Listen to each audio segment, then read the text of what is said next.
کہ کیا خرچے کتنے ہوئے ایسڈ ریکوری یونٹ کے اور ان کی کامیابیاں کیا ہیں, یہ ایسڈ ریکوری یونٹ کتنے پیسے اثاثے بیرون ملک سے لایا. وہ کہتے ہیں نون لیگ کہہ رہی ہے کہ جواب نہیں آپ لوگوں نے جمع کرایا. نون لیگ جھوٹ بول رہی ہے, کیونکہ یہ سوال سب سے پہلے مریم اورنگزیب نے کیا تھا, اور جب مریم اورنگزیب کے جواب کے سوال کے اوپر اخراجات کا آپ نے میرے خیال سے لسٹ دی تھی کیبنٹ ڈویژن کی طرف سے, لیکن وہ کہتے ہیں کامیابیاں نہیں بتائیں اس یونٹ کی ابھی تک. بالکل بتائی ہیں, وہ ان کو کہیں آپ نکال کے دیکھ لیں. یہ تو ہوتا ہی نہیں ہے کہ پارلیمان کی طرف سے کوئی سٹارٹ کوشچن آئے اور کوئی ڈویژن کوئی منسٹری اس کا جواب نہ دے.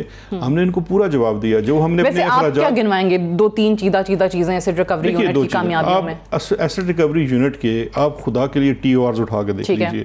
ہم نے سپریم کورٹ آف پاکستان میں بھی سبمٹ کیے تھے, وہ پرنٹ بھی ہوئے ہیں, گیزیٹڈ ٹرمز آف ریفرنس ہیں. اپوزیشن بیسیکلی کر رہی ہے ملائن کرنے کی سیاست. ہمارے ٹرمز آف ریفرنس کیا ہیں؟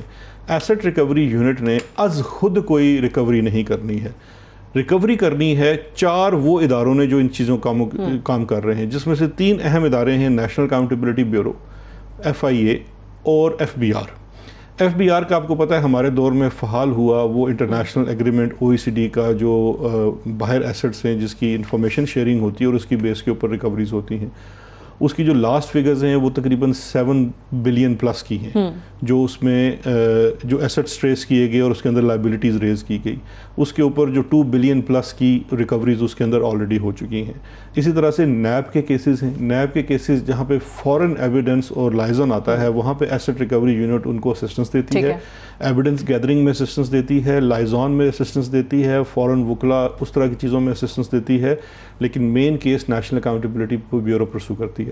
سملرلی اس وقت 3 سے 4 کیسز تو صرف برطانیہ میں FIA کے پینڈنگ ہیں, جس کے اندر کل ملا کے تقریباً 40 ملین پاؤنڈ کے قریب کے کیسز ہیں جو اس کے اندر ریکوریز متوقع ہے.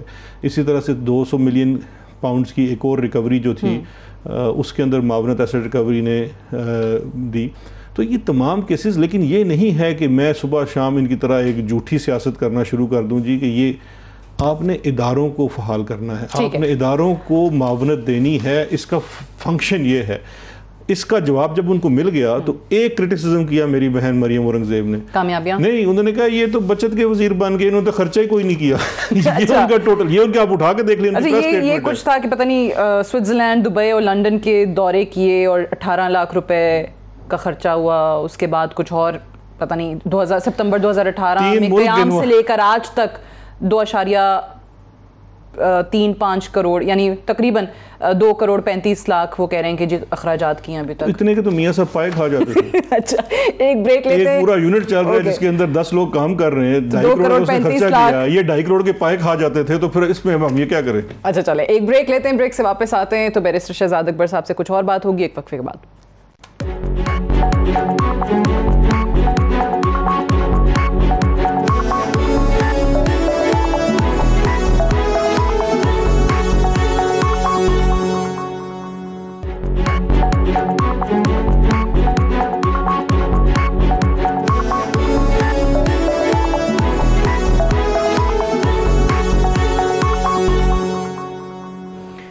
Welcome back. پروگرام میں ایک بار پھر سے خوش آمدید. ہم بات کر رہے ہیں special assistant to the prime minister on accountability and interior barrister Shahzad Akbar صاحب سے. بیرسٹر صاحب ذرا اس کی بات کرتے ہیں جو یہ معاملہ سارا کا سارا چل رہا ہے جسٹس قاضی فائز عیسیٰ والا. اوبیسلی صدارتی ریفرنس تو ختم ہو گیا, اس کے بعد FBI میں معاملہ چلا گیا, لیکن ان کی اہلیہ کی طرف سے جو جوابات بھی وہاں جمع کرائے جا رہے ہیں, لیکن ساتھ ہی ساتھ کچھ تنقید بھی ہے اور کچھ الزامات بھی ہیں. اور سب سے بڑا کیونکہ اوبیسلی انٹیریئر بھی آپ کے انڈر ہے, یہ معاملہ بتائیے گا. تو وہ کہہ رہے ہیں کہ ان کو بہت ہراساں کیا جا رہا ہے حکومتی لوگوں کی طرف سے, ان کے معاونین کی طرف سے, اور کچھ لوگوں کے نام انہوں نے لیے, انور منصور صاحب کا, عمران خان صاحب کا, فروغ نسیم صاحب کا, آپ کا, عبد الوحید ڈوگر صاحب کا جو کہ ان کے شوہر کے خلاف شکایت کنندہ تھے. وہ یہ کہہ رہے ہیں کہ FBI کے حکام آپ لوگوں سے بھی پوچھیں, آپ لوگوں کے گوشواروں کا, بچوں کے نام جائیدادوں کا کیوں نہیں پوچھا جا رہا. یہ ذرا میں چاہوں گی کہ بتا دیں جو انہوں نے سوالات. دیکھیں یہ بڑا سینسٹیو معاملہ ہے, اس لیے اور اس پہ میں زیادہ بات بھی نہیں کرتا. اور جتنی ریسٹرینٹ سپریم کورٹ کا وہ 10 ممبرز بینچ گواہ ہے کہ جتنی ریسٹرینٹ ہیومنلی پاسبل ہو سکتی ہے, شاید اس سے بھی زیادہ میری طرف سے بھی, فروغ نسیم صاحب کی طرف سے بھی ایسے بونڈے الزامات لگائے گئے, بات کی گئی, اس لیے کہ کسی طریقے سے گورنمنٹ کے کسی بھی بندے کا کوئی بھی رسپانس آئے جو ڈسپروپورشنیٹ ہو. لیکن ہم اس پہ ہمیں بڑا ایک قسم کا فخر ہے کہ ہم نے وہ ریسٹرینٹ کا مظاہرہ کیا.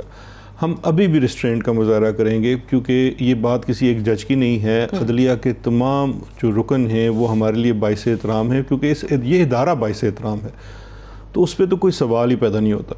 دوسری جو چیز ہے کہ کسی طرح سے ہراساں کیا جانا ہے, سوال ہی پیدا نہیں ہوتا. اچھا, اگر ہم ہراساں کرنے میں کسی طریقے سے ملوث ہوتے تو وہ جو پورا ایپیسوڈ ہے, ایک کسی نے کوئی سوشل میڈیا کے اوپر بیانات دیے ججز سے متعلق, اسپیشلی جسٹس قاضی عیسیٰ کے متعلق, اس کے اوپر تو دہشت گردی کی دفعہ لاگو کر دی گئی ہے. امیڈیٹلی ویڈیو بنانے والا, اپلوڈ کرنے والا, بیان دینے والا گرفتار کر لیے گئے, ان کو عدالت میں پیش کر دیا گیا, ان کا چلان FIA نے یہاں کی عدالت میں پیش کر دیا. اگر ہم ہراساں کرنے والوں میں ہوتے تو یہ دیکھیے یہ تو بالکل سوال ہی پیدا نہیں ہوتا. یہ محترمہ بھی ہمارے لیے بڑی باعث احترام ہے, ہماری بزرگ ہیں, وہ ضرور انہوں نے بہت ساری اپلیکیشنز فائل کی ہیں اور تمام ادارے آزاد ہیں اس میں کرنے کے لیے. میں یہ سمجھتا ہوں میری نظر میں, اور میں بینگ ایک ادنا اسٹوڈنٹ آف لا ہونے کے, دیکھیے حکومت نے اس میں ایک صدارتی ریفرنس فائل کیا. وہ صدارتی ریفرنس سپریم جوڈیشل کونسل کے پاس گیا. پریلیمنری انکوائری کے بعد سپریم جوڈیشل کونسل نے اس میں شو کاز نوٹس ایشو کیا. دو چیزیں تھیں جو عدالت میں چیلنج ہوئی سپریم کورٹ آف پاکستان میں. ایک تھا پریزیڈنشل ریفرنس اور ایک تھا شو کاز نوٹس, جو کہ 5 سینئر موسٹ ججز اس ملک کے ہوتے ہیں, ان کی طرف سے ایشو کیا گیا تھا جسٹس قاضی فیاض صاحب. دونوں چیزیں عدالت نے کوش کر دی اور اس میں جو مدعا تھا اس کے اوپر وہ FBR کو بھجوا دیا ایک ٹائم لائن کے ساتھ کہ آپ اس کے اوپر انویسٹیگیشن کر کے سارا معاملہ واپس سپریم جوڈیشل کاؤنسل ادھر بھجوا دیں. ٹھیک ہے جی, بٹ وہ میری ایک بات سن لینا, یہ بڑا میں اس لیے کہہ رہا ہوں یہ اتنا سینسٹیو معاملہ ہے, میں اس میں بڑا کیئرفل ہونا چاہتا ہوں. جس دن یہ معاملہ آیا میری ایڈوائز گورنمنٹ کو, لا منسٹر صاحب کی ایڈوائز یہ تھی کہ جی ہمارا ہم سمجھتے ہیں, ہم عدالت میں اس لیے گئے تھے کہ ہماری ایک ڈیوٹی تھی کہ ایک چیز ہمارے سامنے آئی, ہم نے سپریم جوڈیشل کونسل کے سامنے رکھ دی. اس کے بعد سے حکومت کا اس سے کوئی واسطہ نہیں. اب سپریم کورٹ نے جب ریفرنس بھی کویش کر دیا, ہم آج بھی کہتے ہیں کہ اب حکومت کا, فیڈرل گورنمنٹ کا اس پورے معاملے سے کوئی تعلق نہیں. لیکن اب نئے چیئرمین FBR کی تعیناتی پہ بھی بڑے سوال اٹھے کہ کیسے ٹائم کے اوپر دیکھیں, یہ تو اب ہو ہی نہیں سکتا کہ ایک کیس اگر چل رہا ہے تو پورے ملک میں جو ایڈمنسٹریشن کا نظام ہے وہ معطل کر دیا جائے, حکومت اس اپنی آزادی سے چلی جائے. چیئرمین FBR کا ان کے کیس سے تعلق ہی کوئی نہیں ہے, وہ تو ایک کمشنر نے ان کے کیس کو پرسو کرنا ہے. مجھے ایک چیز کنکلوڈ کرنے دیں, جب یہ چیز ہو گئی اس کے بعد اب یہ معاملہ بن چکا ہے پرائیویٹ. میری نظر میں پرائیویٹ اس لیے ہے کہ 2 فورمز ہیں, supreme judicial council. Supreme judicial council کے اندر جو فورم ہے وہ ہے بٹوین دا جج and the supreme judicial council, اور وہ پرائیویٹ ہے. یہی میرا سوال تھا کہ وہ جو چیز ہے جو صدارتی ریفرنس بھی بنا تھا یا سپریم جوڈیشل کونسل, وہ جج صاحب کے حوالے سے تحقیق کرے گا, معاملہ بھی واپس بھی جاتا ہے, وہ ان کے اہلیہ اور بچوں پہ لاگو نہیں ہوتا. نہیں بالکل نہیں ہوگا. میں تو یہ کہہ رہا ہوں کہ ہم تو نکل گئے نا, اب وہ لاگو ہوتا ہے نہیں ہوتا ہے وہ FBR کہتی ہے, سپریم جوڈیشل کونسل کہتی ہے. جو پوری شکایت تھی نا اس معاملے میں کہ حکومت کی کوئی بدنیتی ہے, تو وہ تو اب بدنیتی کو ختم ہی کر دیا گیا, ان کا ریفرنس ختم کر دیا گیا, ان کا رول ختم کر دیا گیا. اب جو معاملہ FBR کے سامنے ہے وہ ان کی اہلیہ کا اور بچوں کا ہے. اچھا, وہ معاملہ بھی پرائیویٹ ہوتا ہے بائی دا وے. جو ایک ٹیکس پیئر کا معاملہ ہے FBR کے ساتھ وہ پرائیویٹ ہے, it is not open to public discourse.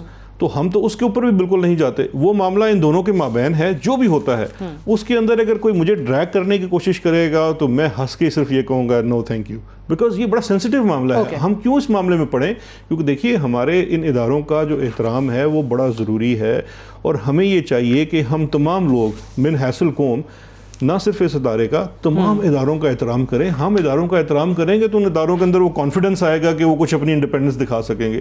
تو ہم تو جوڈیشری میں تو خود اس کا ایک بار کا ممبر ہوں, میں تو ساری زندگی میری بریڈ اینڈ بٹر اس کے ساتھ رہی ہے. یہ سوال ہی پیدا نہیں ہوتا کہ اس ادارے کے کسی شخص کے اوپر. موونگ آن, اب یہ جو بڑا آج کل بحث چل رہی ہے GITs پہ, ایک آپ کے علی زیدی صاحب آتے ہیں, GIT لے آتے ہیں, وہ ان کو خاکی لفافے میں گھر کے چوکیدار کو کوئی گیٹ پہ دے کے چلا گیا. ایک اوبیسلی سندھ حکومت کی طرف سے جو GIT آتی ہے, 2 مختلف چیزیں. یہ کیسے ہو سکتا ہے کہ اس کی GIT کو صحیح تسلیم کیا جائے, اور اس کی قانونی حیثیت بھی ذرا بتا دیں. دیکھیں 2 چیزیں ہیں. ایک تو چیز یہ ہے, سب سے پہلے آپ میں اس چیز میں کریڈٹ دینا پڑے گا علی زیدی کو, بیکاز علی زیدی نے عزیر بلوچ کی GIT کو اس وقت پرسو کرنا شروع کیا جب علی زیدی نہ ہی MNA تھا نہ وزیر تھا. اس نے in his private capacity as citizen of Karachi اس میں سندھ ہائی کورٹ میں اس کو پبلک کرنے کے لیے ایک لٹیگیشن کی، جس کے نتیجے میں سندھ ہائی کورٹ نے ایک JIT کی رپورٹ پبلش کی. جیسے ہی وہ رپورٹ پبلش کی وہ انتہائی ڈاؤٹ فل رپورٹ بن گئی، اس لیے اس رپورٹ کے اندر ایک لمحے کے لیے بھول جائیں کہ وہ علی زادی والی رپورٹ ہے یا دوسری ہے 6 دستخط، ایک لمحے کے لیے وہ بھول جاتے ہیں. ہم جو آفیشیل وزارت داخلہ جو ہے سندھ کی آئی ہے ویب سائٹ پہ، اس JIT کو اٹھا کے دیکھ لیجئے. اس JIT کے اندر 150 لوگوں کے قتل کا ذکر ہے. ٹھیک ہے. 150 لوگوں کے قتل کے بعد کوئی 150 SHOs لگانے کا ذکر ہے، SPs لگانے کا ذکر ہے، ایڈمنسٹریٹرز لگانے کا ذکر ہے. یہ اس رپورٹ میں کہیں ذکر نہیں ہے کہ ایک گینگسٹر جو ہے وہ کس طرح سے یہ لوگوں کو اپوائنٹ کر رہا تھا، کس کی ایما پہ اپوائنٹ کر رہا تھا.